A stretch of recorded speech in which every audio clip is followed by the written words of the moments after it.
El coche sale de Itabuna, sigue el río Cachoeira y avanza por la BA 649, de un lado, agua, del otro lado, laderas, vegetación y barrios entre Itabuna e Ilhéus. Después de cruzar los puentes, el vehículo llega a Banco da Vitória y se reencuentra con la BR 415. Es ahí donde el camino vuelve a estrecharse. El corredor está incompleto. El próximo enlace será el contorno norte de Ilhéus, diseñado para conectar la BA 649 con la BA 262. Crear una alternativa a la zona norte y mejorar el acceso al litoral. También se presenta una conexión al Porto Sul, pero hasta el cierre de este video no había constructora contratada, orden de servicio, campamento ni avance físico. El Porto Sul tampoco estaba operando. Entonces, ¿qué se está contratando? Esta carretera podrá destrabar el complejo portuario, porque menos de 8 kilómetros costarán casi 90 millones de reales. Quédate con nosotros y entiende cómo será el nuevo contorno de Ilhéus.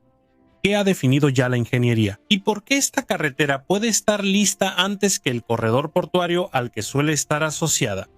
El contorno norte estará en Ilhéus, con un trazado que partirá de la región donde la BA 649 se encuentra con la BR 415 en Banco da Vitória, siguiendo en dirección a la BA 262 hacia la zona norte.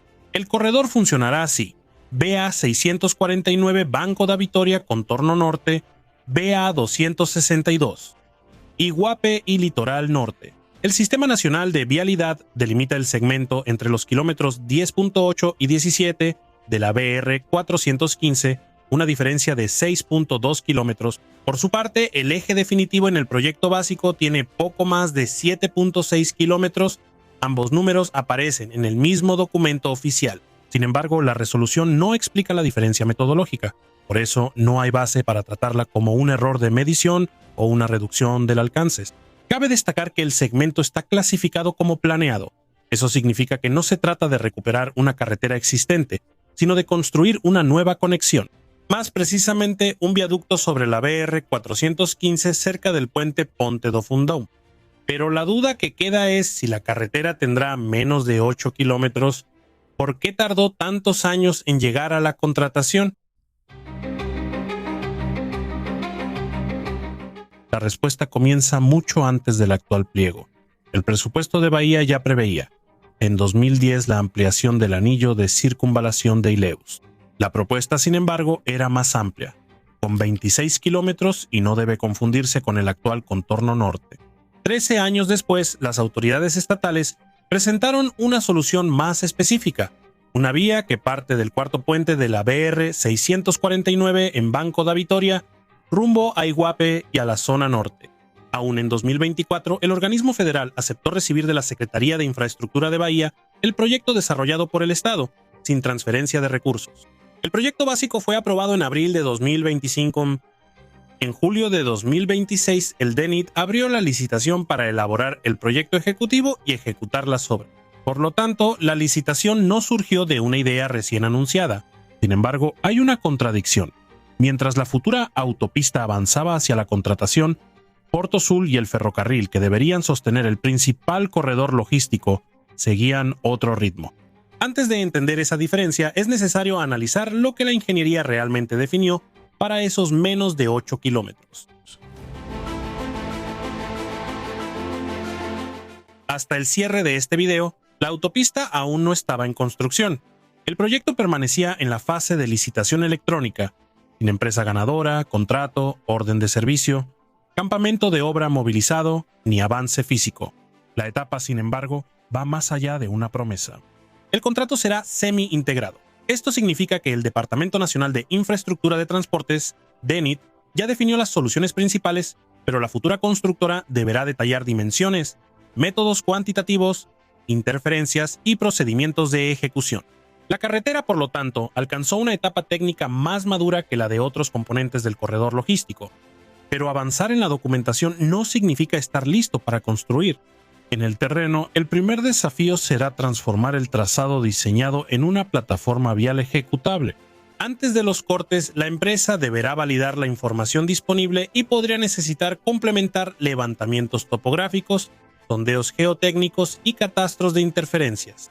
Será necesario ubicar el eje y verificar redes eléctricas, tuberías, edificaciones y accesos. La dimensión del área involucrada ayuda a entender la complejidad de esta etapa.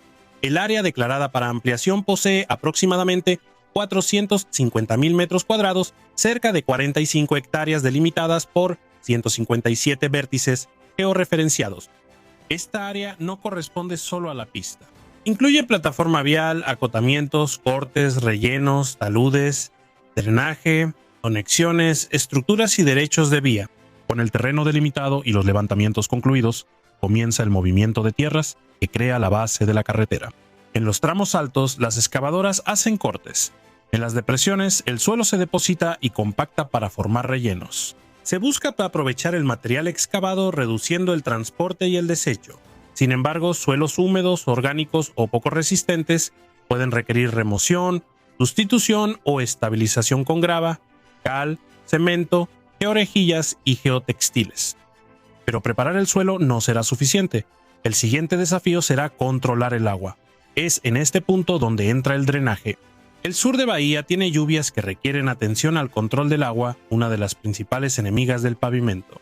El sistema deberá captar la lluvia sobre la pista, impedir que se acumule en las capas inferiores y conducirla sin provocar erosión en los taludes o inundaciones en las áreas vecinas.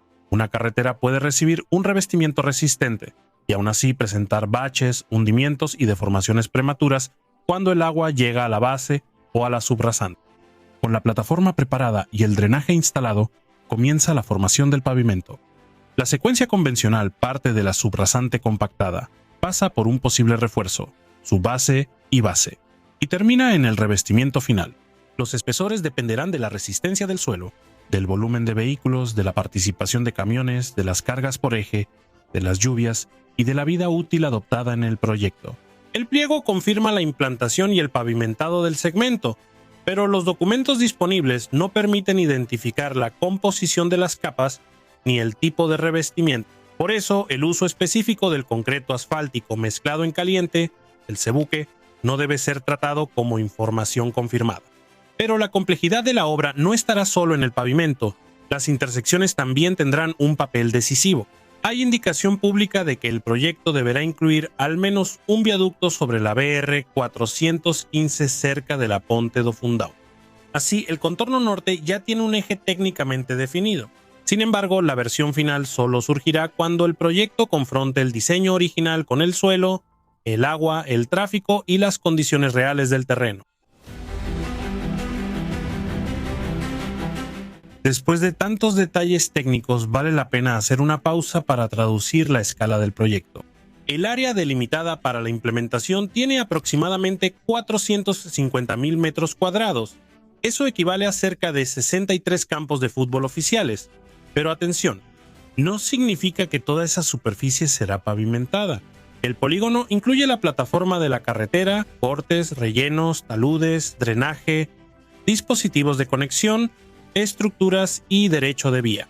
Los 7.6 kilómetros definidos por el eje del proyecto básico equivalen aproximadamente a 73 campos de fútbol de 105 metros alineados. En escala vial está lejos de ser una extensión gigantesca. Aún así, basta con incluir un viaducto, grandes movimientos de tierra y conexiones complejas para que poco a poco los kilómetros se transformen en una obra de ingeniería relevante. El valor actualizado de la licitación, cercano a 89 millones de reales, representa un promedio matemático de aproximadamente 11.7 millones de reales por kilómetro. Para comparar, el contorno sur de Arapatí, en Paraná, tendrá 4.71 kilómetros, 2 viaductos, 3 rotondas y 1.7 kilómetros de tercer carril, con una inversión cercana a 68 millones de reales. Su promedio alcanza cerca de 14.4 millones de reales por kilómetro. También hay un plazo previsto de 14 meses. En ese periodo, la futura contratista deberá concluir el proyecto ejecutivo, movilizar equipos, preparar el terreno, ejecutar la terracería y drenaje, construir estructuras, pavimentar, señalizar y poner en servicio el sistema. Por lo tanto, son menos de 8 kilómetros, pero en una carretera nueva, la extensión es solo una parte de la dificultad. El desafío está menos en la distancia y más en las interfaces. Antes de que esas dificultades lleguen al sitio de construcción, sin embargo, el proyecto todavía tendrá que superar una larga etapa administrativa. El futuro del contorno norte se decidirá lejos de las máquinas, muy lejos. Los 14 meses de ejecución no comenzaron con la publicación de la convocatoria de licitación.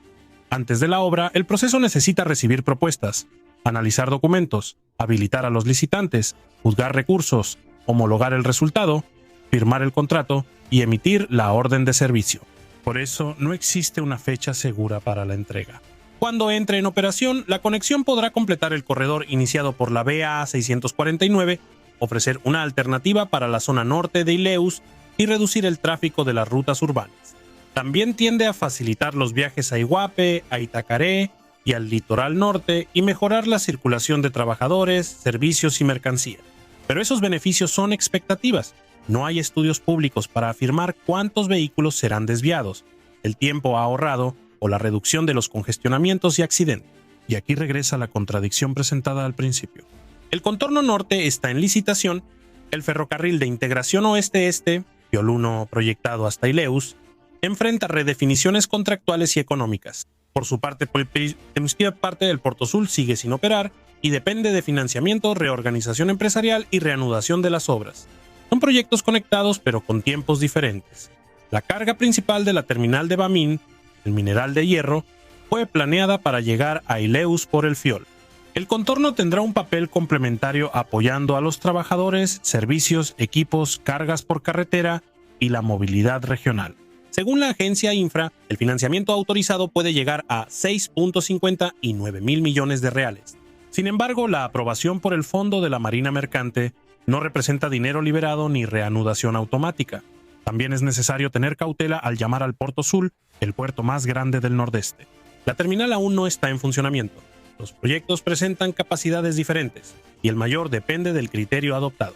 La carretera podrá fortalecer ese corredor, pero la entrega más concreta será completar una conexión vial necesaria para Ileus. Así, podrá estar lista antes que la terminal que suele justificarla. Gracias por haber visto este video hasta aquí. ¿Qué opinas de esta obra del contorno sur de Ileus? Claro, no estamos hablando de una carretera larga como las que traemos aquí en Construction Time, pero es de suma importancia. ¿Tú qué opinas de esto? Deja aquí en los comentarios tu opinión.